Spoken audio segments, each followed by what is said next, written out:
What's going on, body bags? Andrew here, back at you in another video. And yeah, so today I will be reviewing a movie from Netflix. I don't own a hard copy. I don't even think a hard copy is available for this film. So that would be, I actually don't remember what the year is. I think it is 2014 or 15, and that is called Haunter. And it is a Canadian flick. Oh, by the way, this is a theme week, and this is Canucksploitation, where it's being called, and it's Canadian week. It's Canadian themed week, and so these are films that were filmed and produced by Canadian production companies. And Haunter is one of those films. I've wanted to watch this movie on Netflix for a while now, so yeah, this is just a long time coming. Thankfully, the body bags, allowed me to, get to watching some of these films too.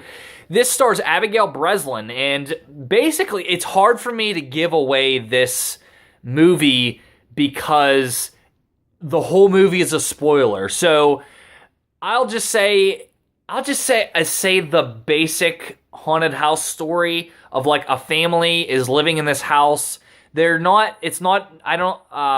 I don't remember if it was new or not, but basically they're living in this house and weird things start going on. Abigail Breslin starts having visions, and I'm going to leave it at there.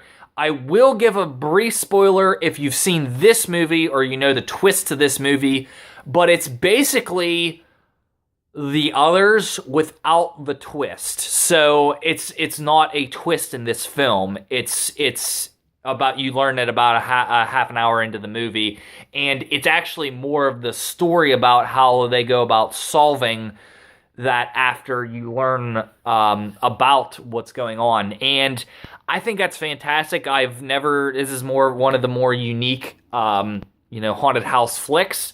And I like that they did something different with this one. It does have your usual like jolt scares with jump scares. I think they pretty much work for the good in this movie. They did make me jump. It's a really well shot film. The acting is good. The cinematography is pretty really solid as well. I didn't have any issues with any technical aspects of this film. It's a really well-made film.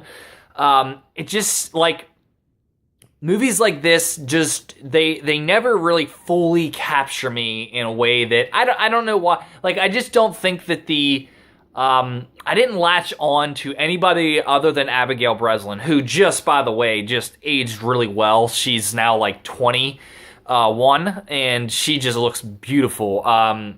And that's one of the only reasons why I latched onto her. I don't want to say that's the only reason, but because she's like the main character. Like, you spend the entire movie with her, and then you see the parents and the brother every once in a while, but she's like in every shot of this film, like every single shot. So probably one of the reasons why too. Like, you do learn a little bit about their past and whatnot with the family, so that is a little cool too.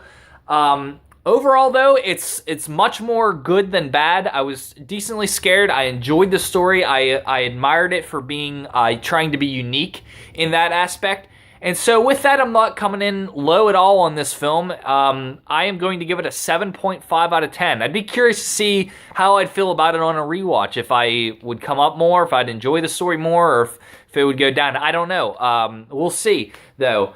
7.5, though. I do recommend checking it out. It's a really rather unique film in the like haunted house subgenre. So do check that out. Yeah, so that's going to do it for today, guys. Tune in next week. We're going back to random reviews. And yeah, I'll see you next week with a random review. I don't know what I'm going to do yet, but yeah, peace.